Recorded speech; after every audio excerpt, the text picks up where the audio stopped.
Hello friends, আমি দেবজ্যোতি। তো আজকে আমরা কথা বলবো দিল্লি পুলিশের একটা রিপোর্টে বাংলা ভাষাকে বাংলাদেশি ভাষা বলা হয়েছে। তো সেই জিনিসটা নিয়ে আলোচনা করব, একটা প্রতিবাদ করার চেষ্টা করব এবং আমাদের বাংলার কিছু সেলিব্রিটি যারা ইউজুয়ালি বাংলায় যাই হোক গর্তে থাকে, তারা হঠাৎ করে একটা স্পাইনাল কর্ড খুঁজে পেয়েছে এবং প্রতিবাদে আর কি মুখর হয়ে উঠেছে, প্রতিবাদ মুখর হয়ে উঠেছে।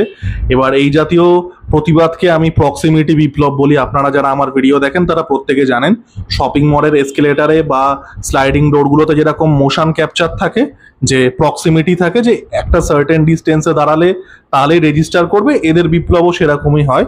তো they have found a spinal cord, তো সেটা নিয়েও আলোচনা করব। মূলত দুই মহাপুরুষ আছেন।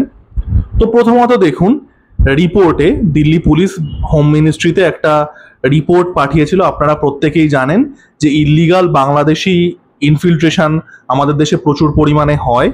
আমি লিগাল যে মাইগ্রেশন হচ্ছে, চিকিৎসা করতে আসছেন, ঘুরতে আসছেন, আমি সেটা বলছি না, সেটা তারা করতেই পারেন, দুটো পাশাপাশি দেশে সেটা হবে স্বাভাবিক। আমি বলছি ইল্লিগাল ইমিগ্রেশন কিন্তু আমাদের মারাত্মকভাবে হয়। তো সেটার একটা প্রোফাইলিং চলছে, আপনারা সবাই জানেন। এবার সেখানে সেখানে ইমিগ্রেন্টদেরকে মার্ক করার জন্য তাদের তো একটা সার্টেন ওয়েতে আপনাকে প্রোফাইল করতে হবে, যে এই হলে যে তারা পোটেনশিয়ালি একজন ইমিগ্রেন্ট, বাংলাদেশ থেকে ইলিগালি এসছে। তো সেখানে বাংলা ভাষাকে বলে দেওয়া হয় বাংলাদেশি ভাষা, যেটা অত্যন্ত নিন্দনীয় একটা বিষয়। ভীষণ রকমের ওয়ার্ডিং এ ভুল, এবং শুধুমাত্র ওয়ার্ডিং এ ভুল নয়, যথেষ্ট বড় রকমের ব্লান্ডার আমি বলবো।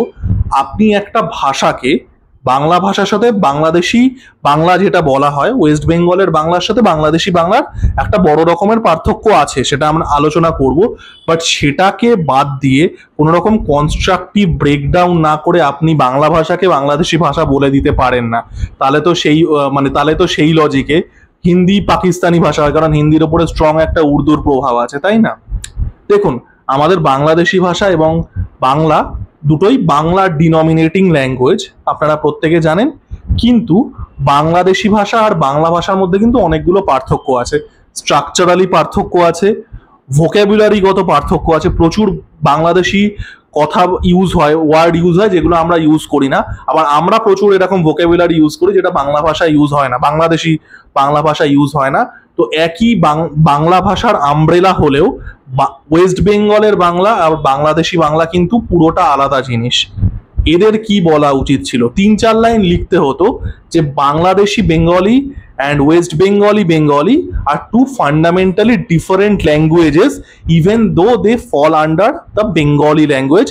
There is a clear structural difference, there is clear vocabulary difference, and there is clear accentual difference.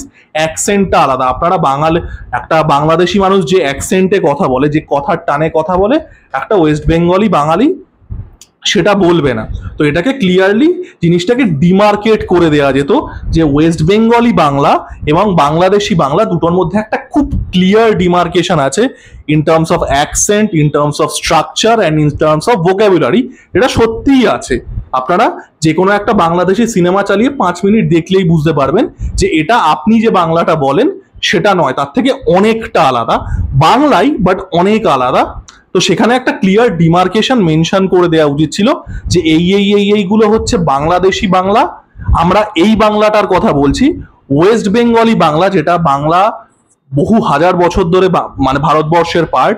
আপনারা জানেন মহাভারতের আমলেও কিন্তু বাংলার মেনশন পাওয়া যায়, অঙ্গ দেশ বলে। কর্ণের জন্ম হয়েছিল অঙ্গতে, আপনারা প্রত্যেকে জানেন, যেটা হাজার হাজার বছর ধরে বাংলার পার্ট। ওয়েস্ট বেঙ্গলি বাংলার কথা আমরা বলছি না, আমরা এখানে বাংলা ভাষার শুধুমাত্র বাংলাদেশি ভার্সন, যেটা vocabulary wise, structure wise, accent wise অনেকটা আলাদা, সেটার কথা বলছি। শুধুমাত্র এই ক্লিয়ার ডিমার্কেশনটা কিন্তু করে দেওয়া উচিত ছিল। সেটা না করে আপনি পুরো ব্যাপারটাকেই, যে এই ইলিগাল ইমিগ্রেন্টসদের আপনি প্রোফাইলিং করছেন, যেটা করা খুবই দরকার, আমাদের দেশে অনেক সমস্যাই হয় ইলিগাল ইমিগ্রেশনের জন্য, সেটাকে আপনি পুরো জিনিসটা, এই ডিমার্কেশনটা না করে বাংলাদেশি ল্যাঙ্গুয়েজ বলে দিচ্ছেন বাংলাকে। এটা তো একটা তীব্র নিন্দনীয় বিষয়। আপনাকে এই 4-5 লাইন লিখে দেওয়া উচিত ছিল যে there is a clear difference. We don't mean anything about the West Bengal Bengali, which we consider fundamentally to be a different language. We are only concerned about the Bangladeshi Bangla, the accent, the structure, the vocabulary, and we are profiling that. 4 line লিখতে হতো, আমিই তো বলে দিলাম। তো সেটা খুবই নিন্দনীয় একটা বিষয়, যেটা বললাম। যদি সেই লজিকে যাই তাহলে তো হিন্দি ভাষা পাকিস্তানি ভাষা হয়, তাই না? সেটা তো নয়। প্রত্যেকটা জায়গারই ভাষার কিছুটা পাল্টে যাবে। আজকে বাংলাদেশি ভাষা, সেটা বাংলা হলেও অনেকটা আলাদা, এটা যে কোনো জায়গার ক্ষেত্রেই হবে। ইভেন পাঞ্জাবে যে পাঞ্জাবিটা বলা হয় আর পাকিস্তানে যে পাঞ্জাবিটা বলা হয়, তার মধ্যে যথেষ্ট পার্থক্য আছে।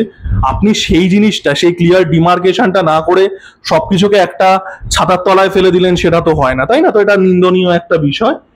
এবার আমি আসবো হচ্ছে দুই মহাপুরুষের ক্ষেত্রে, গরিবের নোলান এবং গরিবের কার্ট কোবেন। আমি সিরিয়াসলি জানি না, they are probably found a comfortable underwear because they have grown বলস।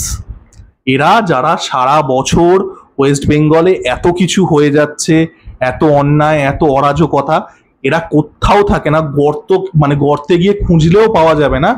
দে হ্যাভ সার্টেনলি গ্রোন বলস। গরিবের কার্ট কোবেন বলছে this is ignorant and stupid. গরিবের নোলান বলছে দিস ইজ মোরনিক।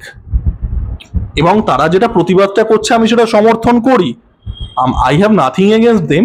ব্যাপারটা হচ্ছে অন্য সময় তোমাদের এই স্পাইনাল কর্ডটা কোথায় থাকে? মানে এরকম হলে তো সমস্যা, মানে ইউ হ্যাভ সাডেনলি ফাউন্ড বলস, এটা তো হতে পারে না, তাই না? আমি প্রথমে বাংলার কার্ট কোবেনের কথায় আসি, গরিবের কার্ট কোবেন। গরিবের কার্ট কোবেন বছর দুয়েক আগে একটা ফাংশন করেছিল, সেখানে গরিবের কার্ট কোবেন পাওয়ার পয়েন্ট প্রেজেন্টেশনে উমার খালিদের রিলিজ ডিমান্ড করেছিল। সেটা সে করতেই পারে, তার সেই পলিটিক্যাল আইডিওলজি হতেই পারে যে উমার খালিদ যেটার জন্য অ্যাডভোকেসি করেছে, মানে ওই জেএনইউ সেডিশন র যেটা ছিল, যেখানে ওই আফজাল গুরু আর মকবুল ভাট যারা 2001 পার্লামেন্টে অ্যাটাক করেছিল, তারা পুরো নির্দোষ। 2001-এর পার্লামেন্ট ব্লাস্ট হয়নি, এটা একটা ফিকশনাল জিনিস। তার মনে হতেই পারে যে উমার খালিদ পুরো নির্দোষ। পাওয়ার পয়েন্ট আরো অনেক বিষয় কিন্তু বানানো যেত। চলুন এক কাজ করি, ডোরা দা এক্সপ্লোরার খেলি। আপনারা আমাকে বলবেন কোনটা কাছে। জেএনইউ কাছে, জেএনইউ হচ্ছে সাউথ দিল্লিতে, Jawaharlal Nehru university, JNU south দিল্লিতে।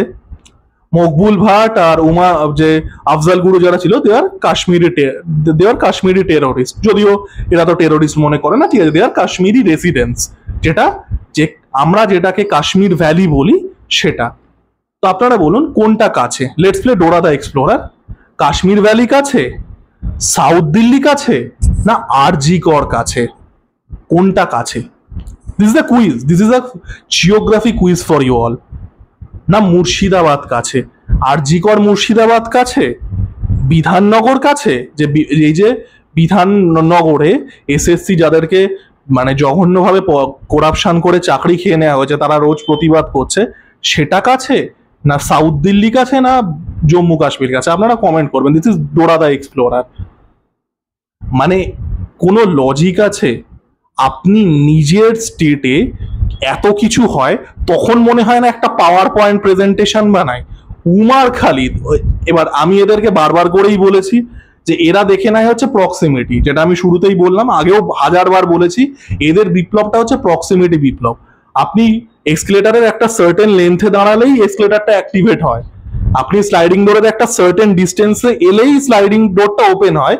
এদের বিপ্লবটা হচ্ছে তাই, এরা ডিস্টেন্সটা দেখে নেয় যে কতটা দূর থেকে অ্যাক্টিভেট হবে, তার বাইরে দাঁড়িয়ে এরা বিপ্লবটা করে। আমাদের গরিবের নোলান লিখেছে moronic. You know what else is মোরনিক?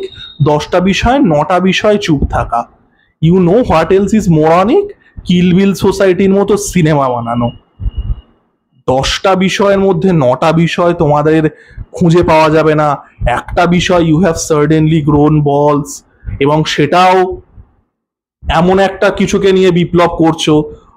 দিল্লির থেকে ওয়েস্ট বেঙ্গলের ডিফারেন্স অনেকটাই, প্রক্সিমিটিতে আসছে না, চলো এটা নিয়ে বিপ্লব করি। মানে কোনো লজিক আছে? পাওয়ার পয়েন্ট প্রেজেন্টেশন আমাদের গরিবের কার্ড কোবেন আরজি করের জন্যও বানাতে পারতো, বানায়নি। মুর্শিদাবাদের জন্য বানাতে পারতো, বানায়নি। Any form of organisational or constructive resolution to a specific problem must start from your nearest point. এটা যদি খুব বেশি কমপ্লিকেটেড হয়, এটার একটা গোদা বাংলা আছে, সেটা হচ্ছে charity begins at home. I am speaking the language they speak. এরা তো নিজেদেরকে ইন্টেলেকচুয়াল দেখানোর জন্য খুব কঠিন কঠিন ভাষা বলে, that's why I am speaking like this. নিজেদের স্টেটে এত কিছু হয়ে যাচ্ছে, আমাদের কার্ট কোবেন আর আমাদের ক্রিস্টোফার নোলানের তখন গর্ত থেকে খুঁজে পাওয়া যায় না। যদিও ক্রিস্টোফার নোলান, আমি জানি কিছু লোক এসে বলবে যে ক্রিস্টোফার নোলান তো প্রতিবাদ করেছিল আরজি করের সময়। ক্রিস্টোফার নোলান এটাও বলেছিল আরজি করের প্রতিবাদের জন্য তার সিনেমা ফ্লপ হয়েছে।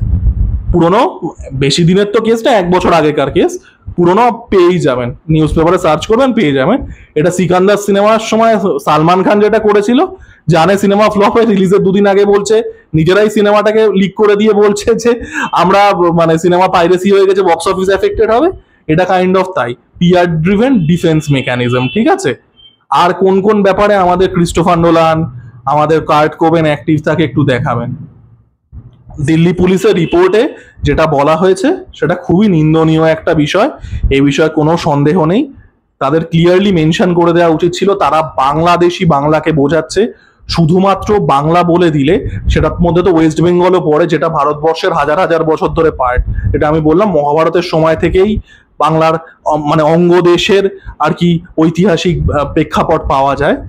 আর এই বাংলার সেলিব্রিটিদের বলবো, এই দুজনের চোখে পড়লো আমার, এই 2 মহাপুরুষের, সস্তার কার্ট কোবেন আর সস্তার ক্রিস্টোফার নোলানের, যে প্রতিবাদ করেছেন ভালো কথা। আপনারা যে একটা বল গ্রো করেছেন, দুটো বল গ্রো করেছেন, একটা স্পাইনাল কর্ড গ্রো করেছেন, খুব ভালো কথা। এবার থেকে যেন প্রত্যেকটা বিষয়ে এরকম প্রতিবাদ আসে, প্রত্যেকটা বিষয় যেরকম যেন এরকম পাওয়ার পয়েন্ট প্রেজেন্টেশন আছে। এইটুকুই বলার ছিল। যাই হোক, টাটা।